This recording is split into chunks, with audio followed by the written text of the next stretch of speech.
Chapter 4.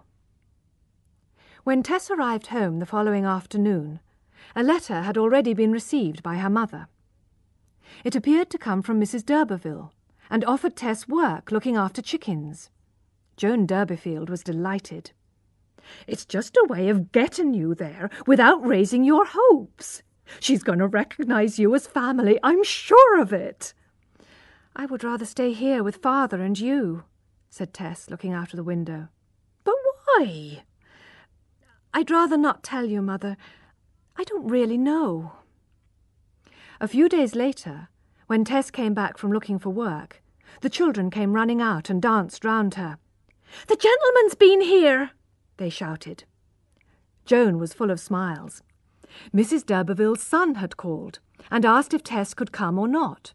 "He's a very handsome man," said Mrs. Durbeyfield.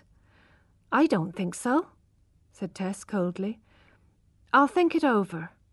She left the room. "He's in love with her, you can see that," said Mrs. Durbeyfield to her husband. "No doubt he'll marry her, and she'll be a fine lady." John Durbeyfield had more pride in his new-found blood than energy or health. "That's what young Mr. d'Urberville is trying to do. Improve his blood by marrying into the old line." Persuaded by her mother and the children, Tess finally agreed to go. Mrs. Durbeyfield secretly made wedding plans. Then the day came when Tess, wearing her best Sunday clothes on her mother's orders, said goodbye to her family.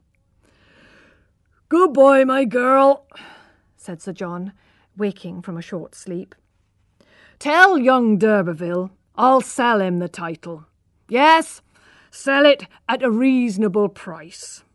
"Not for less than £1,000, cried Lady Durbeyfield. "No, tell him he can have it for 100. No, 50. No, 20. Yes, £20. That's the lowest. Family honour is family honour, and I won't take any less." Tess felt like crying, but turned quickly and went out. Her mother went with her to the edge of the village.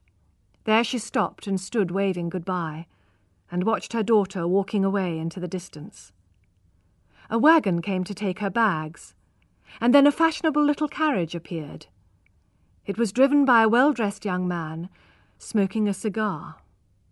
After a moment's hesitation, Tess stepped in. Joan Durbeyfield, watching, wondered for the first time if she had been right in encouraging Tess to go.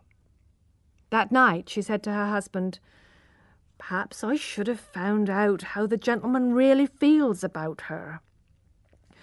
"Yes, perhaps you ought," murmured John, half asleep. Joan's natural trust in the future came back to her. "Well, if he doesn't marry her before, he'll marry her after, if she plays her cards right." "If he knows about her d'Urberville blood, you mean?" "No, stupid, if she shows him her pretty face."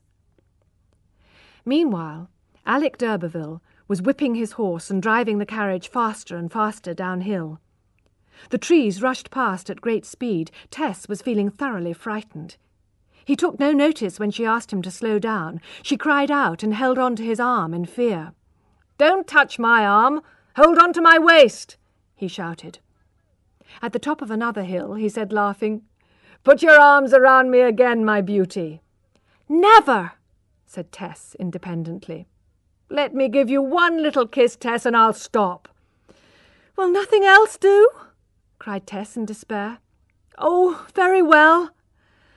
As they raced on, he was on the point of kissing her, when she suddenly moved aside so that he almost fell off. "I'll break both our necks!" he swore passionately. "I thought you would be kind to me," said Tess, her eyes filling with tears. "I don't want to kiss anybody." But he insisted, so in the end she sat still, and d'Urberville kissed her. No sooner had he done so than she wiped the place on her cheek with her handkerchief. Just then her hat blew off into the road, and d'Urberville stopped the horse. Tess jumped down to get it, then turned triumphantly to Alec. I shall walk from here, she said firmly. But it's 5 or 6 miles more.